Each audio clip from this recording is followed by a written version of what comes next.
All right, Craig, you mentioned it last night in San Francisco. The reigning National League Cy Young winner, San Francisco's Blake Snell, who won the hardware last year in San Diego. And the NL Cy Young frontrunner this year, Atlanta's Chris Sale, facing off in a game where both were scoreless and nearly unhittable. And both struck out at least 11 guys on the other side. It was scoreless in regulation.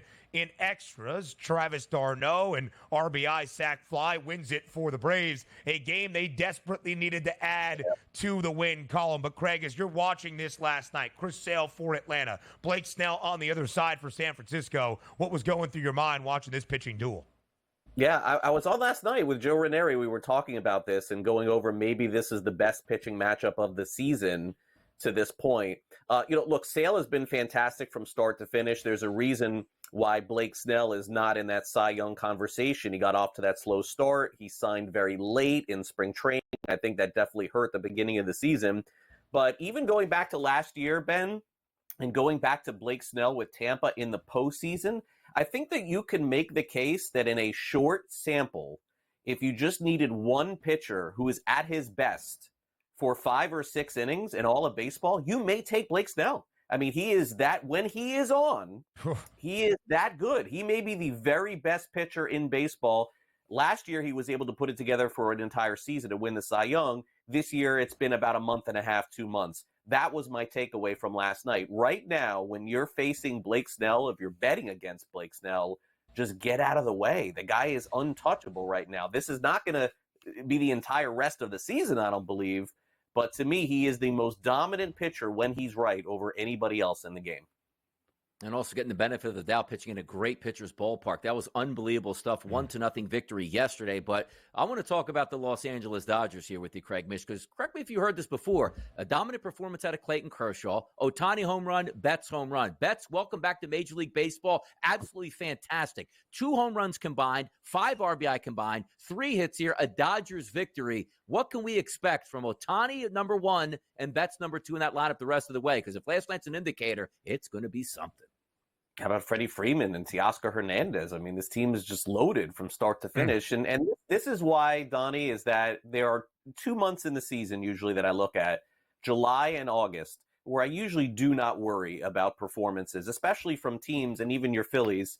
I understand they went through it for about a month or 2. But look, talk to me at the end of the season. You're playing 162 for a reason. If you're winning 91 games versus 98 games because you only won 5 out of 15. Does it really matter at the end of the season? I understand we're all prisoners of the moment and we freak out. There's no reason to freak out about the Dodgers. Is there a reason to freak out about the Dodgers, guys, if they get swept in the first round of the playoffs? Of course there is. But for right now, it's August baseball, guys. Let's get real. Dodgers will be there in the end. Diamondbacks are getting hot. There's a chance, certainly they catch them, surpass them. I think all those things are possible. Remember, it is a tournament in baseball now in October. It is not the postseason like we used to know it.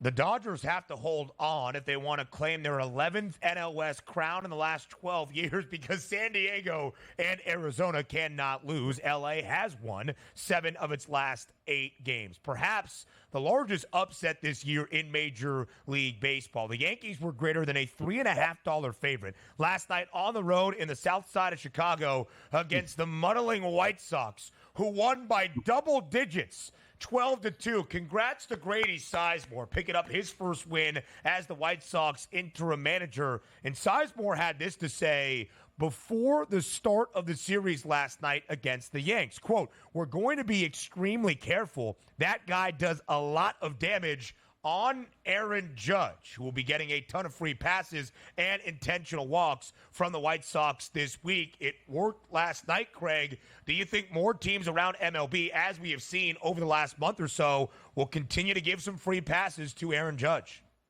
Yeah, easier to do now than it will be in the postseason. So, right now, look, the White Sox and the Yankees will play some other teams, Toronto, I'm sure, that are out of it and really have nothing to lose except for being embarrassed by him.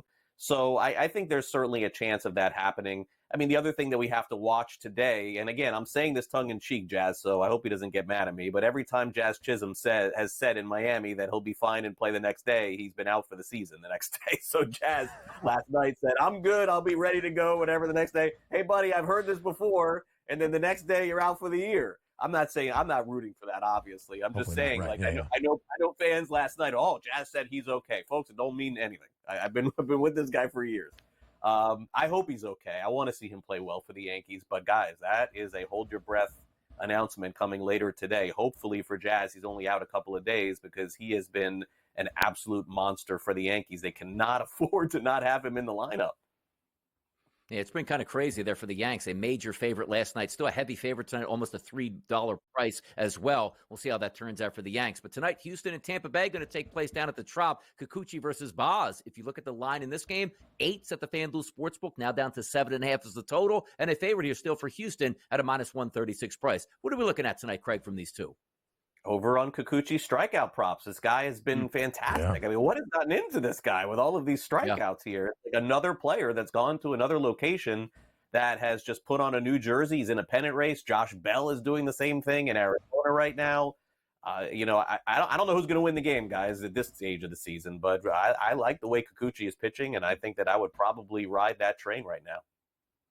The Astros have won 6 straight. They've won both of Kikuchi's starts as a member of this Astros starting staff. He's had 19 strikeouts in those 2 starts since being acquired ahead of the deadline. Craig Mish, we appreciate the time. See you on Newswire in just a little bit. More on the early line next. Here we go. Let's preview some baseball games around this full Tuesday slate in MLB. Mookie Betts makes his return yesterday in Milwaukee, ups his batting average, hits a 2-run home run in his second at-bat, and adds in 3 RBIs in total as the Dodgers take game number 1 against the Brew Crew in Milwaukee 5-2. An ever so slight favorite here in game number 2 against the Brewers. It's Gavin Stone for Los Angeles. It's Colin Ray on the other side for Milwaukee. You take a look at these pitchers, and actually the better pitcher is not for the Dodgers, but the Dodgers, as we know, will always get the benefit of the doubt, specifically in the betting markets. Why? Because people line up and say, wait a second, as long as I'm not paying $2, let me just take the Dodgers because of how much talent they have. And you saw yesterday, Ohtani and Betts going yard. That's certainly going to have an influence. But take a look at Colin Ray. Last 60 days in Major League Baseball, 94 xFIP minus, an ERA of under 3.5, solid xFIP numbers, solid Sierra numbers. But also, let's just take a look at some of those non-analytical numbers, if you will. The last 90 batters that he's faced. How about a K rate? 33%. Fantastic. How about an ISO power number? 107. How about a weighted on base percentage? 254. So certainly holding his end up with a bargain here for the Milwaukee Brewers. I understand. It's a very good lineup today, specifically with Betts back. He's expected to be in that lineup today. But if we look at Gavin Stone, an average pitcher, but his last 91 at-bats in Major League Baseball over the past 30 days, who he's faced, a 299 ISO, really elevated. A weighted on base percentage of 427. Look at the middle of that lineup. That's Churio, Mitchell, Contreras, and Adames. 276, 216, 271, and 476 ISO power numbers. You take a look at Rhys Hoskins, his last 52 at-bats against right-handed pitching. How about a 370 ISO? I think we take a look at today that maybe you go the Dogs in a bounce-back effort for the Brewers at home. DRS, Mookie Betts might be back with the Dodgers, but he's not staying with the Dodgers in Milwaukee. Did you see this story? The Dodgers are staying at Pfister Hotel, constructed in the late 1890s, the late 19th century in Milwaukee. It's reportedly haunted. Mookie Betts does not mess around with ghosts. He's got his own Airbnb that he's staying at in Milwaukee while the Dodgers are on this road trip. Use that in your handicap as you see fit. Again, the Dodgers have won 7 of their last 9 games. Milwaukee had a 5-game win streak entering their final game against Cincinnati this weekend. They have now dropped 2 straight. In the National League West, or in the National League wildcard race, you just have to keep winning games to keep pace with San Diego and Arizona. That's the story for both San Francisco and Atlanta tonight. The Braves and the Giants once again by the Bay. What a pitching performance and a duel we got last night. Chris Sale and Blake Snell. Into extra innings, scoreless. The Braves win it in 10. 1-0. Atlanta had lost 7 of its last 8 entering the opener in San Francisco. A virtual pick'em today in game number 2. Who gets the dub? It's really another coin flip as you take a look at it. If we're lining up pitchers today, again, last 60 days, minimum 20 innings pitched on some of those analytical numbers. There's 24 pitchers on the card. How about this? Kyle Harrison, 8th, Charlie Morton, 9th. So stacked right against each other. We know this is a true pitcher's ballpark as well. But having said that, slightly above average xFIP minus numbers for both of these. But these lineups leave a lot to be desired. We saw the total under yesterday. I mean, 1-0 in 10 innings here. Easily stayed under that 6.5 to 7 numbers that were out there. Now you're going to give me an 8.5 in this. And again, the pitchers yesterday, not nearly as good today on the bump. I understand that. I still think this stays under the total. I don't have a decided advantage on either pitcher or either lineup. I'll just say those lineups, I don't care about the law of averages. Oh, they didn't score yesterday, they scored today. It might happen. I'm still saying I don't think they get the 9 runs today, Ben. Yeah, 8.5 is that total in San Francisco. The line working even closer. Atlanta right now minus 110 as an ever so slight road money line favorite. San Francisco at minus 106. The Pirates have lost 8 straight games. They're virtually out of the wild card chase at this moment. San Diego, the opposite end of that coin. They have won 10 of their last 12. They're a $2 favorite tonight against Pittsburgh at Petco Park. The over-under is at 8. Do the good times keep rolling in Southern California? Yeah, Michael King makes his way over from the New York Yankees in that trade for Juan Soto. He has been nothing short of sensation over the past couple months in Major League Baseball. He's third on my card today with an xFIP minus number of 77. An ERA over the past 60 days, 2.91. Great xFIP numbers, great Sierra numbers, and certainly in a pitcher's ballpark, and he is at home. So how many games? Is it 8 in a row that the Pittsburgh Pirates have lost, is what we're saying Correct. now? Yes. You can make it 9 in a row after today. But if you do want some RBI props to take a look at from a perspective where, Donnie, I don't want to lay 2-1 price here on a favorite, I get it. Ortiz isn't a great pitcher. He's a right-handed pitcher. Lefties get the best of him. Jurickson Profar, switch hitter today. He should be in your lineup. Jackson Merrill, the talented center fielder, making great plays in the outfield on top of making some great plays at the plate. And also, you take a look at David Peralta. I think it's an easy victory tonight for San Diego. A couple RBI props in there. And I don't know when this losing streak is going to end for the Pirates. I just don't think it ends tonight. And San Diego has won 17 of its last 20. One of the bright spots, despite another win yesterday for the Padres, Joe Musgrove was back on the bump in San Diego for the first time since late May. Only 63 pitches, only 4 1/3, but scoreless outing, only allowing 2 hits. Another good sign in many for San Diego at this moment. And if they keep winning, Arizona needs to keep winning, and the Diamondbacks have done that. 5-4 in the opener of their set against Colorado yesterday. Arizona remains at home, and they're also a $2 favorite against the Rockies. Total at 9 in the desert. What do you like in Phoenix? You take a look at Austin Gomber, and you say to yourself, he's got an ERA over the past 60 days close to 6. A lot of that does have to do with him pitching in Colorado because his xFIP minus number is rated on average at a 104. But if you're going to get, let's just say, an average pitcher here against that hot lineup for the Arizona Diamondbacks, how can you not go with the Diamondbacks? I understand they're a heavy favorite, and hey, sometimes you got to take some underdogs, and they do win. I just don't think they're going to be capable of winning tonight. Austin Gomber, left-handed pitcher, really struggling with right-handed batters. So you take a look at that lineup today, Lourdes Gurriel, Josh Bell, who is a switch hitter who will back from the right side today. He should be involved in your lineups. Eugenio Suarez has been very good here for the Diamondbacks. I think the Diamondbacks win this one going away. Maybe taking a look at a total to the over in this one as well. 4 straight wins for the D-backs, 8 wins in their last 9 games, 12 wins in their last 14, 16 wins in their last 19. They and San Diego have been so incredibly hot since the All-Star break, it is almost hard to fathom. And so when you look at these games and how they will impact either the National League West race, the Dodgers still in front by 3.5 games, trying to hold on to the divisional crown for the 11th time in the last 12 MLB seasons. But Arizona and San Diego are going to be playoff teams, tied at 67 and 53, 4 games up over Atlanta for the top 2 spots in the NL Wild Card chase. More around MLB on this Tuesday. Up next on the early line. The Houston Astros have won 6 consecutive games. They will take that win streak today with them for game number 2 of their midweek set in Tampa at the Trop against the Rays. Yusei Kikuchi makes his 3rd start after being acquired by the Astros at the trade deadline. Houston has won each of the first 2 starts that Kikuchi has made. He's got 19 total Ks in those 2 outings, and because of all that and Houston's winning ways as of late, the Astros a road favorite at the Trop. Will it be 7 straight for the Astros today against the Rays?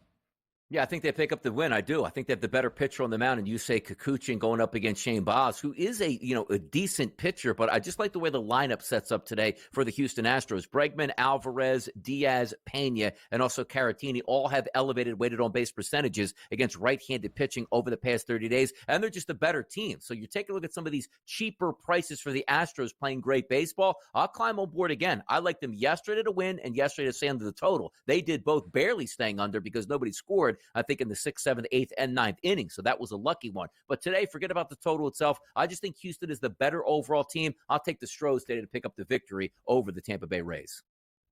For the second time in 6 days, it will be Tarek Skubal for Detroit against George Kirby for Seattle. At least Kirby is the projected starter as of this moment for the Mariners. These two teams, these two pitchers faced off last week on a Wednesday in the Northwest. The total was 6. Detroit came away with a win, 6-2 over Seattle. Today's total back in the Motor City is at 7. Skubal and the Tigers, a slight home money line favorite as of this moment. A pick 'em on your screen, still very, very close. Detroit minus 116 as of the updated odds on the FanDuel Sportsbook. Last week, total of 6 over. Today, minimal total of 7 in Detroit. Will we see the same?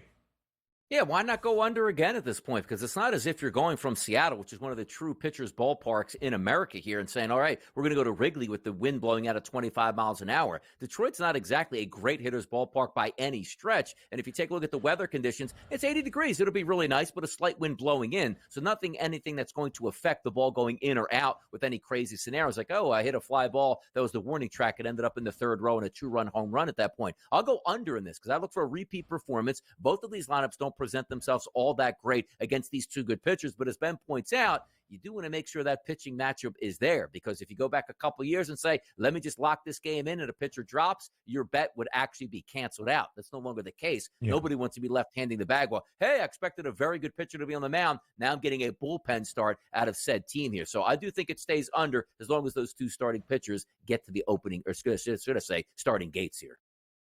A good divisional duel in Minnesota. The Twins take the opener yesterday against the Royals. A huge 6-run second inning, and Pablo Lopez continues to deal for the Twins. It's Minnesota and KC once again. Only a game separates these two in the standings. Could it impact the AL Central? The Guardians still have a 3.5-game lead over Minnesota. It might be more impactful for that AL wildcard race. Just a game separates Minnesota in front of Kansas City. The Twins, a home favorite today at Target Field.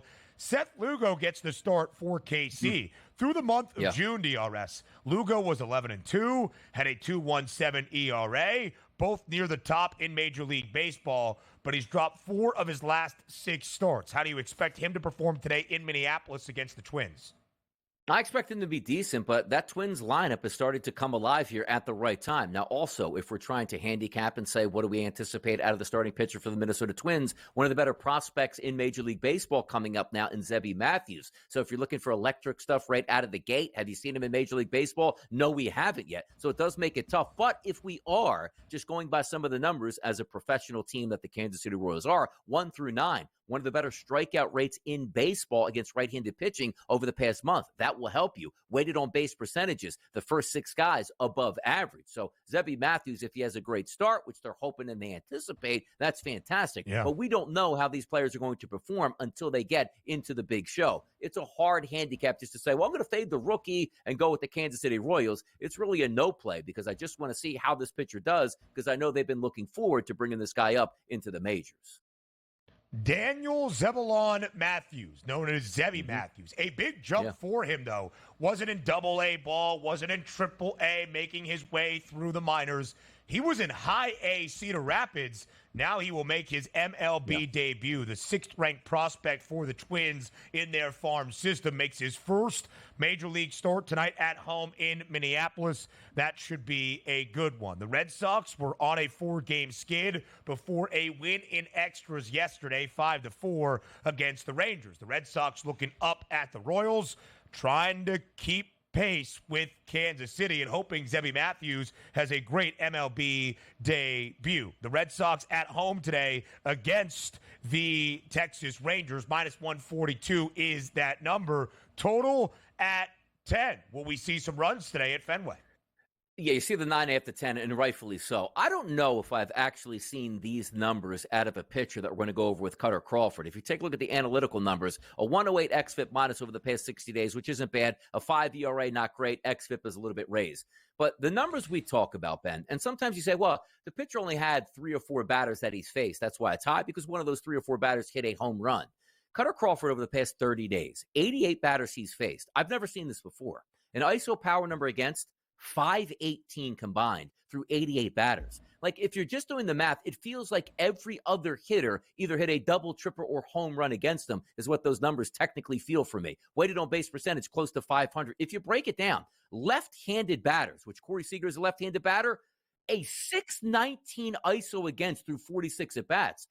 It almost looks like this is an error in computing right now where it can't be that high. It shouldn't be that high. So if you are backing Dinger Tuesday at the FanDuel Sportsbook against a pitcher that seems like he must give up a home run every single time to a left-handed batter, Corey Seager's got to be on your list. Now, it doesn't get much better when you flip it over to the other side with Jose Urania. You take a look at him, 32 batters against lefties, 444 ISO, and a weighted on base percentage of 478. We know they got left-handed batters for days on the Boston Red Sox. So Dinger Tuesday might find itself a home in Boston, but certainly that total should be in peril even at a 10.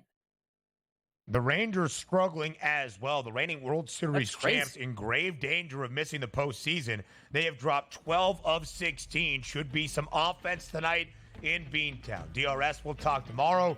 Enjoy the money line. More of the early line continues next.